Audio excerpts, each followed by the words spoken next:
अगर social media ही सच होता तो शायद हमें लगता कि भारत के पूरे जेनजीज सिर्फ प्रोटेस्ट कर रहे हैं, गुस्सा कर रहे हैं और विवादों का हिस्सा बन रहे हैं।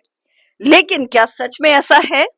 क्या कुछ वायरल वीडियोस को देखकर हम पूरी जनरेशन को जज कर सकते हैं? और सबसे बड़ा सवाल, क्या कैमरा हमेशा सच दिखाता है या सिर्फ वो दिखाता है जो सबसे ज्यादा बिकता है? Hi everyone, I am Pradeep and welcome to the real room with Pradeep. आज हम एक ऐसे मुद्दे पर बात करने वाले हैं जिसने सोशल मीडिया को दो हिस्सों में बांट दिया है। लेकिन आगे बढ़ने से पहले एक बात साफ कर देते हैं। इस वीडियो का मकसद किसी प्रोटेस्ट को सपोर्ट करना या उसका विरोध करना बिल्कुल नहीं है। इस वीडियो का मकसद सिर्फ एक सवाल पूछना है, क्या कुछ लोग पूरी एक जनरेशन की पहचान बन सकते हैं या नहीं? एक तरफ वो लोग हैं जो कह रहे हैं कि आज के जेनजीज डिसिप्लिन से दूर होते जा रहे हैं और देश और समाज के प्रति अपनी जिम्मेदारी भूल रहे हैं और सिर्फ सोशल मीडिया की दुनिया में जी रहे हैं। दूसरी तरफ वो लोग हैं जो कहते हैं कि जेनजीज भारत के सबसे टैलेंटेड, इंटेलिजेंट और एम्बिशियस जनरेशन है। तो आखिर सच है क्या?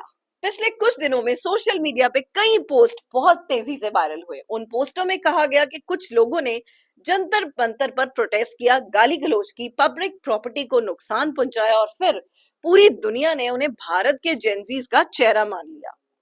इन पोस्ट में एक और बात कही गई कि कुछ लोगों की वजह से पूरी जनरेशन को गलत तरीके से दिखाया जा रहा है। यहीं से पूरा विवाद शुरू हो गया। कुछ लोगों ने इस बात का समर्थन किया जबकि कुछ लोगों ने इसका विरोध भी किया। कुछ लोगों का कहना है कि विरोध करना लोकतंत्रता का अधिकार है। वहीं दूसरी तरफ लोगों का कहना था कि विरोध के नाम पर गाली गलौज, हिंसा, तोड़फोड़ को सही नहीं कहा जा सकता। लेकिन इस पूरे मामले में सबसे जरूरी बात शायद कहीं पीछे रह गई। वो बात है भारत के असली जेनजीज। जब सोशल मीडिया पे इतना विवाद चल रहा था तब भारत के कई युवा दुनिया भर में अपनी पहचान बना रहे थे। ग्लासगो में भारत के एथलीट्स ने मेडल्स जीते। किसी ने गोल्ड मेडल जीता, किसी ने सिल्वर मेडल जीता, किसी ने ब्रॉन्ज मेडल जीता। इंटरनेशनल मैथमेटिकल ओलंपियाड में भी भारत के स्टूडेंट्स ने शानदार प्रदर्शन किया। चेस की दुनिया में डी गुकेश, आर विशाली और दिव्या देशमुख लगातार नए रिकॉर्ड्स बना रहे हैं। नीरज चोपड़ा, लक्ष्य सेन, अंतिम पलगन और पलक जैसे युवा भारत का नाम पूरी दुनिया में रोशन कर रहे हैं। लेकिन कहानी सिर्फ खेलों तक सीमित नहीं है। आज भारत के हजारों युवा artificial intelligence, robotics, semiconductor technology, defence technology और स्पेस टेक्नोलॉजी पर काम कर रहे हैं। कई युवा अपना स्टार्टअप शुरू कर रहे हैं, कई लोग सैटेलाइट्स बना रहे हैं, कई लोग रिसर्च कर रहे हैं और कई लोग अपने सपनों को पूरा करने के लिए दिन रात मेहनत कर रहे हैं। अब जरा एक पल के लिए सोचिए, अगर एक क्लासरूम में 50 स्टूडेंट्स है और उनमें से 2 स्टूडेंट्स शोर मचा रहे हैं, तो क्या पूरी क्लास को गलत कहा जा सकता है?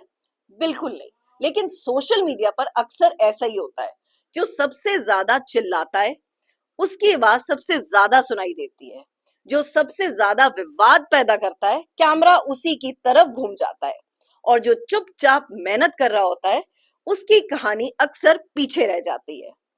इसका मतलब ये बिल्कुल नहीं है कि हम गलत चीजों को नजरअंदाज कर दें।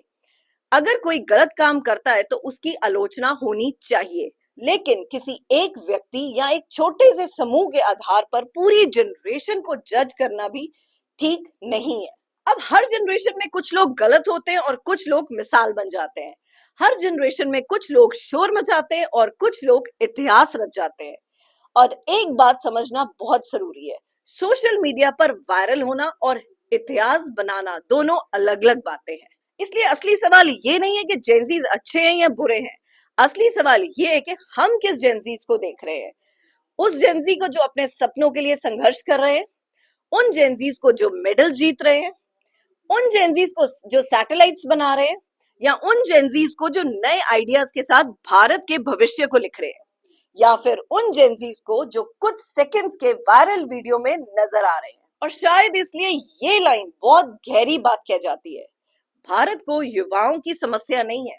समस्या सिर्फ इतनी है कि कैमरा बार बार उस जगह पहुंच जाता है जहां सबसे ज्यादा शोर होता है, जबकि एक पूरी जनरेशन सितारों को छूने की कोशिश कर रही है। और एक बात हमेशा याद रखिए, शोर हमेशा सच नहीं होता, खामोशी हमेशा कमजोरी नहीं होती। आपकी इस बारे में क्या राय है? कमेंट सेक्शन में मुझे जरूर बताइएगा। And if you like this video, do subscribe my YouTube channel the real room with Pradeep. I'll see you in the next video. Till then, take care. Bye bye.